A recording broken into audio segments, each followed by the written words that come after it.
I used to work for the Bangsamoro Autonomous Region in Muslim Mindanao as an executive assistant of the cabinet secretary.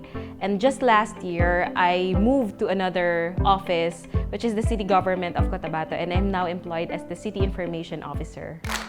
Kasi the Bangsamoro, at that time, I was employed as the executive assistant of the CABSEC. And at that time, I knew the Bangsamoro government was just new. Bagong political entity siya. And it all involved a lot of politics. So as a technical, I do a lot of technical stuff because I write accomplishment reports, I write speeches, but I don't know anything that's going on about politics, especially on a personal level. And I realized at that time, when you work for a political entity, you really need to have a knowledge how the system works, the know-hows, yung in and out din ng politics. And I thought, I have a lot of time at that time. So weekends, wala naman akong ginagawa. So why not invest my time in education? So over the course of the program, I think my favorite was mounting an electoral campaign because Dr. Julio T. Hanky asked us to create our own political agenda. What if you run for office? So you have to make an idea, paano mo ba isa-sell yung sarili mo if you were to run for office. And it took me probably 2 days to really figure out what I really wanted. So, yun yung naging favorite part ko because for someone na walang idea about politics, but I knew my strength was really into communications because I do branding and I do a lot of technical work. So, doon ko siya na-apply. So, editing my own campaign, making my own political agenda, doon ko na-apply yung mga natutunan ko. And for some reason, I really enjoy that because I also realized among my peers doon sa Participate program, those were their, kumbaga, weaknesses, and that's my strength. So, yun yung na-apply ko rin in my position now as the City Information Officer. Because during the transition period from being an EA to a City Information, it was very timely kasi it was election campaign here in Cotabato City. And at that time, I was supporting a candidate for a mayoralty position.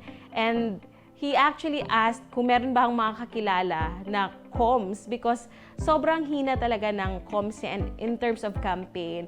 And we're just really good friends. So I applied what I learned from the program. I did his branding, the campaign, the slogan even. So even up till now, naging applicable siya because the name of the city mayor is Bruce Matabalao. So, the initials are B and M. So, doon namin pinattern lahat ng programs niya. Nakaangkla sa BM because that's branding. Mas na madali na tututunan or mas naaalala, na-familiarize ng mga tao. So, we now have programs that starts with BM, Batang Mahusay, Barangay Movers. So, doon namin pinapattern from the election until now.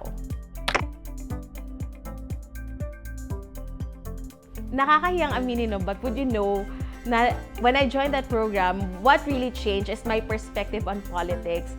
I actually applied for a COMELEC, yung pang-voting, voters registration, because of that. And I realized how important one vote is. So I didn't know about ilan ba yung bobotohin mo na mga party list. I didn't know all about that and how important it is for us to vote for a candidate at tinitingnan yung mga platforms nila. And I think that really nagkaroon ng paradigm shift, especially on a personal level. Because I really didn't care at that time. Although I was working for the Bangsamoro government, I had 7 years of experience in government. I really didn't care about the politics.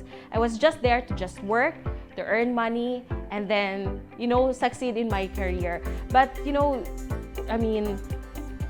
joining the Participate program, I realized there's much more to just joining the government. You really have to know how you work, where you work, who you work. So I think that's the change, the theory of change on my end. I think an education would be useless if you're not going to apply it. Magiging theory lang siya. And I don't want to participate in a program na alam ko hindi ko siya mare-replicate. It would be a total waste of time. So it was really important for me to apply all my knowledge and then transfer that knowledge to other people. Kasi yung nagiging skill kasi siya, without you knowing, it becomes a skill. And then when you transfer it to other people, you educate more people. And I think that's very much the essence of being a person. So transferring your knowledge, and I think that's why we're made to do. I mean personally ang perception ko talaga, well, my philosophy in life is I am still learning. So I think transferring that knowledge to someone else would be a lifelong learning for others. And that makes you a good person.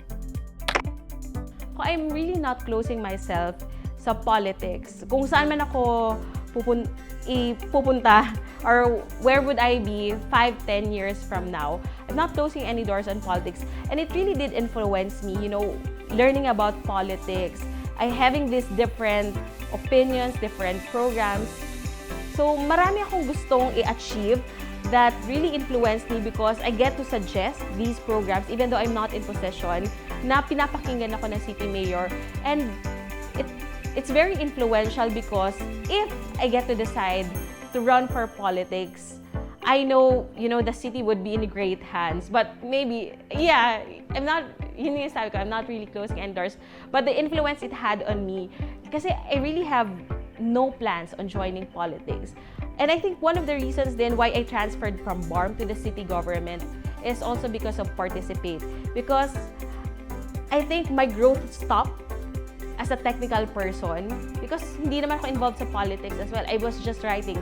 But then in the city government, ibang klase yung environment. It's really competitive. You have to be really skillful at the same time, efficient and effective. At yun yung natutunan ko sa Participate na na-apply ko ngayon. Makiisa, makialam, makilahok. Participate.